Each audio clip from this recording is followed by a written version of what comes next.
మొత్తానికి అనుకున్నది జరిగింది నందు. నా ప్లాన్ వర్కౌట్ అయింది. ఈ దెబ్బతో అర్జున్ ప్రసాద్, ఆ గౌతమ్ ఎలా దిగిరారో నేను చూస్తాను. సూపర్ ప్లాన్ వేసావు మమ్మీ. నువ్వు ఏం చేస్తావా అని ఇప్పటిదాకా ఎక్సైట్ అయ్యాను. ఆ ఫ్యామిలీకి నేనిచ్చిన దానికంటే నువ్వు డబుల్ ట్విస్ట్ ఇచ్చావు. వాళ్ళకి ఎలాగో శిక్ష పడాలి. ఎటూ కాకుండా బోన్లో ఇలా చిక్కుకుపోయారు. ఇప్పుడు చచ్చినట్టు మన కాళ్ల దగ్గరికి రావాల్సిందే. గౌతమ్ నా కూతురు మెళ్ళో తాళి కట్టాల్సిందే. కట్టక చస్తాడా? కట్టకపోతే కన్న తండ్రి కటకటాల పాలవుతాడు, కన్న తల్లి కన్నీళ్ల పాలవుతుంది. యామిని, యామిని,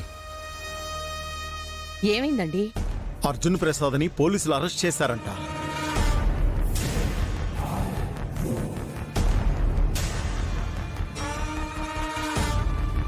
వాట్? ఏంటండి మీరనేది? అన్నయ్య గారిని అరెస్ట్ చేశారా? అయ్యయ్యో, ఎందుకు డాడీ? ఏం జరిగింది? అంకుల్ ఏం క్రైమ్ చేశాడు? ఆ ఇంట్లో ఇన్కమ్ ట్యాక్స్ వాళ్ళు రైడ్ చేశారంట. అకౌంట్స్ ఏమీ క్లియర్గా లేవట. మన కంపెనీలో కూడా ఫ్రాడ్ జరిగిందని ఎవరో కంప్లైంట్ ఇచ్చారు. అలా జరిగిందని మన మేనేజర్ నాకు చెప్పాడండి. కంప్లైంట్ రేజ్ చేసింది కూడా తనే అంట. అయ్యయ్యో, అంటే అకౌంట్స్ తారుమారు చేసింది, కంపెనీలో ఫ్రాడ్ చేసింది అర్జున్ ప్రసాద్ గారా మమ్మీ? రై, వాళ్ళు ఎందుకు అలా చేస్తారా? వాళ్ళు అలా చేయడం ఏంట్రా? అర్జున్ ప్రసాద్ సిన్సియారిటీ, ఒక డిసిప్లైన్ ఉన్న మిలిటరీ ఆయన. పైగా ఎన్నో ఏళ్లుగా మనం వాణ్ణి చూస్తూనే ఉన్నాం. ప్రాణం పోయినా వాడెలాంటి తప్పు చేయడ్రా. ఏమోనండి, మనుషులు ఎప్పుడు ఎలా మారతారో తెలీదు కదా. ఎవరికా అవసరం ఉందో ఎవరికేం తెలుసు. అదేంటి యామిని, అర్జున్ ప్రసాద్ని నువ్వు కూడా అనుమానిస్తున్నావా? వాళ్ళతో ఆల్రెడీ మనకు ఎక్స్పీరియన్స్ అయ్యింది కదండి. యామిని, దానికి దీనికి సంబంధం ఏంటి? అవసరాలు మనుషుల్ని ఎలాగైనా మారుస్తాయి. అప్పుడు గౌతమ్ అలా చేశాడు, ఇప్పుడు అర్జున్ అన్నయ్య ఇలా చేశాడు. అలా చేసిన పాపం ఊరికే పోతుందా? మన ఇంటి ఉసురు, మన కూతురి ఉసురు వాళ్ళకి తగిలింది. అలా మాట్లాడతావేంటి? అర్జున్ ప్రసాద్ నా ఫ్రెండ్ యామిని. ఇప్పుడు మనకి వియ్యంకుడు. వాడి గురించి అలా తప్పుగా మాట్లాడకండి. మనకేంటండి ఆ అవసరం? ఆ రోజు మన కేసుని ఆ గౌతమ్ విత్డ్రా చేసుకున్నాడా? నా మెడలోంచి నా ఆహాన్ని దెబ్బతీశాడు.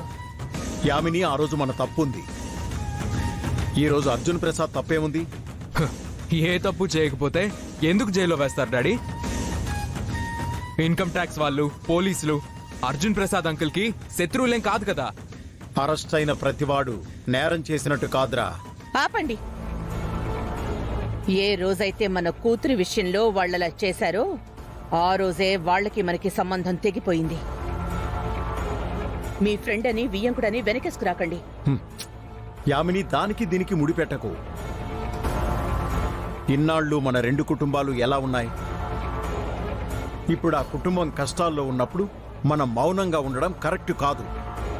మనం కష్టాల్లో ఉన్నప్పుడు వాళ్ళు కూడా మౌనంగా ఉన్నారు. మన కోసం వాళ్ళు రియాక్ట్ అవ్వనప్పుడు వాళ్ళ కోసం మనం ఎందుకు రియాక్ట్ అవ్వాలి డాడీ? మీరు మనుషులు కాదు. మీతో చెప్పి వేస్ట్. నేనే వెళ్ళి ఏదో ఒకటి చేస్తాను. డాడ్ అంకుల్ ని రిలీజ్ చేస్తాడేమో మమ్మీ. అది ఆయన వల్ల కాదు. స్టేషన్కి వెళ్ళి ఫ్రెండ్ని ఓదార్చొస్తారు, అంతే.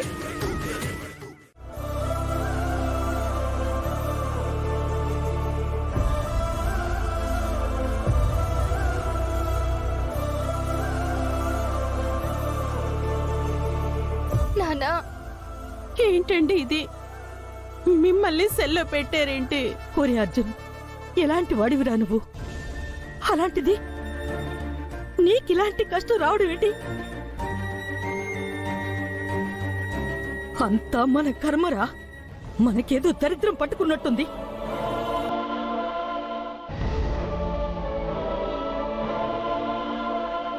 మీకేం కాదు నాన్న.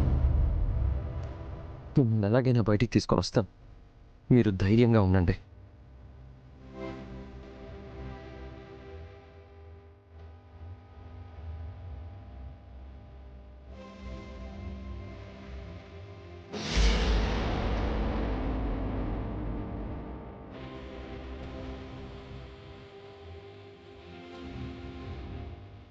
ఎస్ఐ గారు, మా నాన్న రెస్పాన్సిబుల్ సిటిజన్, రిటైర్డ్లో ఉన్న మిలిటరీ మేజర్. సార్, ఆయన ఎలాంటి తప్పు చేసి ఉండరు. ఎక్కడో ఏదో పొరపాటు జరుగుంటుంది. సార్, మాకు కొంచెం టైం ఇవ్వండి, మేము క్లియర్ చేస్తాం. సారీ గౌతమ్, ఆల్రెడీ ఆయన మీద కంప్లైంట్ రైజ్ చేశాం.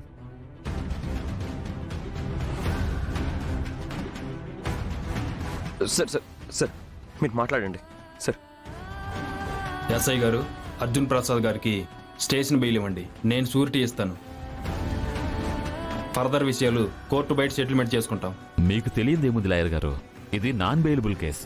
వాళ్ళ ఆఫీస్లో 5 కోట్ల ఫ్రాడ్ జరిగింది. వాళ్ళ ఇంట్లో దొరికిన క్యాష్ అండ్ గోల్డ్కి డాక్యుమెంట్స్ లేవు. స్టేషన్ బెయిల్ ఇవ్వడానికి కుదరదు. ఇది కోర్టులోనే సెటిల్ చేసుకోవాలి.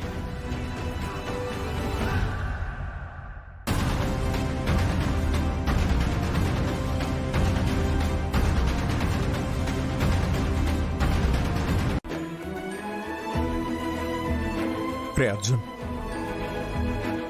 ఏంట్రా ఇది? నిన్ను సెల్లో వేయడమేంట్రా? దేశం కోసం యుద్ధం చేసిన వీర సైనికుడిగా ఈ అవమానం.